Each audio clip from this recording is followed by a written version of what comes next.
बेटी बचाओ बेटी पढ़ाओ का नारा देने वाली भाजपा बेटियों को कितना शर्मसार कर सकती है, इसके लिए जब मैं आपको बिहार के डिप्टी सीएम सम्राट चौधरी का बयान सुनाऊंगी तो यकीन मानिए आपकी भी आंखें फटी की फटी रह जाएंगी।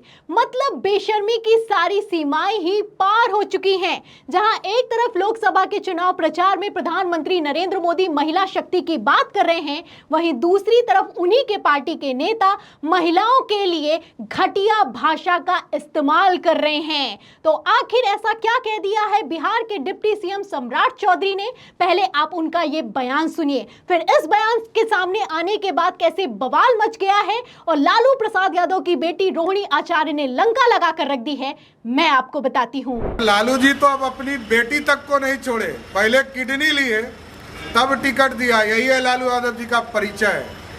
जो व्यक्ति अपने बेटी तक को नहीं छोड़ता हो उसी का नाम है लालू प्रसाद। तो सुना आपने, ये बिहार के डिप्टी सीएम सम्राट चौधरी हैं। कहना है कि लालू जी ने तो अपनी बेटी तक को नहीं छोड़ा, पहले किडनी ली फिर उसके बाद टिकट दिया है। जो अपनी बेटी तक को नहीं छोड़ता उसका नाम है लालू प्रसाद यादव। तो इस बयान से आप अंदाजा लगा सकते हैं कि बेशर्मी की कितनी सीमाएं पार हो चुकी हैं। एक तरफ बिहार में ये लोग जब से नीतीश कुमार को अपनी पार्टी में शामिल करके सत्ता पर काबिज हुए हैं तब से हालत खराब दिखाई दे रही है। तब से सर्वे में बिहार में भारतीय जनता पार्टी की लुटिया डूबती हुई नजर आ रही है। अब ऐसे में आप देख सकते हैं कि कैसे बौखलाहट भरे बयान निकलकर सामने आ रहे हैं। यह बयान किसी छोट भैया नेता या फिर की कार्यकर्ता की तरफ से नहीं दिया गया है। आप देख सकते हैं कि सम्राट चौधरी जो कि डिप्टी सीएम है उनकी तरफ से दिया गया है। जब से यह बयान निकलकर सामने आया है तब से सोशल मीडिया पर वायरल हो रहा है और भयंकर फजियत हो रही है। आप देखिए, नेहा सिंह राठौर हैं, जानी मानी भोजपुरी गायिका हैं, वो भी इस बयान को शेयर करती हैं और लिखती हैं कि निशब्द हूं मैं। भाजपा के नेता सम्राट चौधरी का बयान है कि लालू यादव ने टिकट के बदले अपनी बिटिया से किडनी मांग ली, कुछ कहते नहीं बन रहा मुझसे। ये किस तरह के लोग सत्ता में आ गए हैं, थू। तो ये थूकने से ज्यादा शर्म खाने वाली बात है। मतलब इतनी बेशर्मी सवार है कि ये लोग अब मीडिया के सामने कुछ भी बोलने से नहीं चूकते हैं। जहां एक तरफ नारा बुलंद किया जाता है बेटी बचाओ बेटी पढ़ाओ का, वहीं दूसरी तरफ इनकी मानसिकता कितनी गिरी हुई है आप सम्राट चौधरी के बयान से अंदाजा लगा सकते हैं। जब लालू प्रसाद यादव की बेटी रोहिणी आचार्य ने अपनी किडनी अपने पिता को दान में दी तो उसके बाद उसकी चर्चा सिर्फ देश में नहीं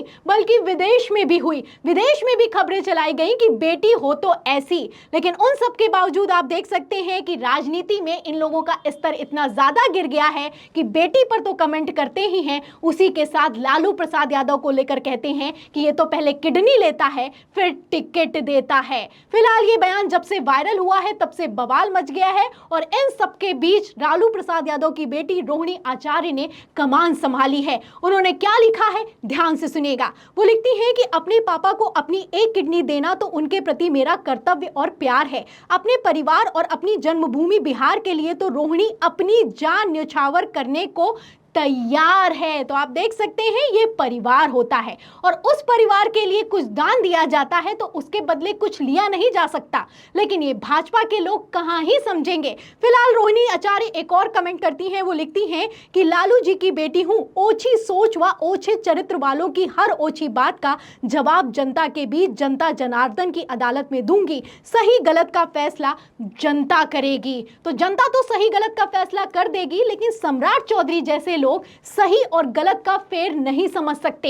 ये वो लोग हैं जो कल तक नीतीश कुमार को गाली देते थे और आज जब नीतीश कुमार के साथ सत्ता पर काबिज हुए हैं तो लालू प्रसाद यादव को गाली दे रहे हैं। सिर्फ लालू प्रसाद यादव को गाली नहीं दे रहे हैं, आप देख सकते हैं कि किस तरीके से उनकी बेटी तक को राजनीति में घसीट लिया है और इस तरह के घटिया कमेंट बाजी की जा रही है। तो लालू प्रसाद यादव को लेकर सम्राट चौधरी ने क्या कहा, कैसी ओछी भाषा का इस्तेमाल किया है, मैंने आपको उनका बयान तो सुना दिया। लेकिन पहले नीतीश कुमार को लेकर कैसे बयान दिया करते थे सम्राट चौधरी, नहीं याद है तो छोटा सा बयान ध्यान से सुनिए। लालू जी जा रहे हैं तो उनके पास तो वोट भी है, नीतीश जी के पास क्या है? नीतीश कुमार अप्रासंगिक हो चुके हैं बिहार की राजनीति से।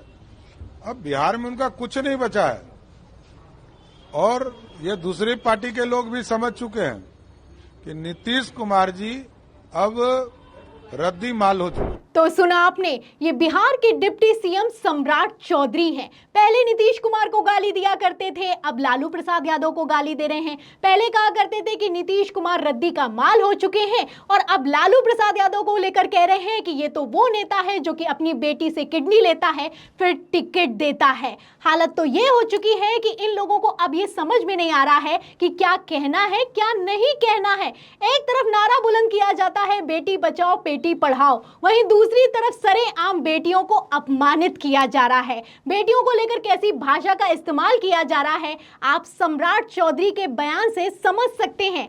हालत तो ये हो चुकी है सम्राट चौधरी की कि इनकी बौखलाहट छुप नहीं पा रही है, क्योंकि इंडिया गठबंधन बिहार में मजबूत होता जा रहा है। आप देख सकते हैं कि इंडिया गठबंधन की जब पहली रैली हुई सत्ता परिवर्तन के बाद तो कितना भारी जन सैलाब उमड़ा है। अब यही जन सैलाब देखकर सम्राट चौधरी की हालत खराब है। पहले ही कह चुके हैं कि नीतीश कुमार रद्दी का माल है, अब नीतीश कुमार तो पार्टी में आ गए हैं। अब जब नीतीश कुमार पार्टी में आ गए हैं, सरकार बन गई है, उसके बाद से भारतीय जनता पार्टी की बिहार में हालत खस्ता दिखाई दे रही है।